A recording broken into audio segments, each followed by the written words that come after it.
Mr. President, ladies and gentlemen, our negotiations have been held in a constructive atmosphere of mutual respect. We have very thorough negotiations that were quite useful. I would like to thank once again my American counterpart for the proposal to travel out here to Alaska. It only makes sense that we've met here because our countries, though separated by the oceans, are close neighbors. So when we've met, when I came out of the plane and I've said, "Good afternoon, dear neighbor. Very good to see you.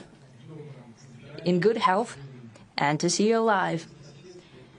I think that is very neighborly. And I think that's some kind words that we can say to each other. We're separated by the Strait of Bering, though there are 2 islands only between the Russian island and the U.S. island. They're only 4 kilometers apart. We're close neighbors, and it's a fact.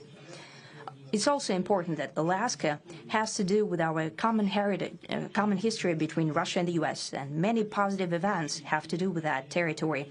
Still, there is tremendous cultural heritage back from the Russian America. For example, Orthodox churches and a lot of more than 700 geographical names of Russian origin. During the Second World War, it was here in Alaska that was the origin of the legendary air bridge for the supply of military aircraft and other equipment under the Lend-Lease program. It was a dangerous and treacherous route over the vast emptiness of ice. However, the pilots of both countries did everything to bring closer the victory. They risked their lives and they gave it all for the common victory. I was just in the city of Magadan in Russia, and there is a memorial there dedicated to the Russian and the U.S. pilots. And there are 2 flags, the U.S. flag and the Russian flag. And I know that here as well there is such a memorial. There is a military burial place several kilometers away from here.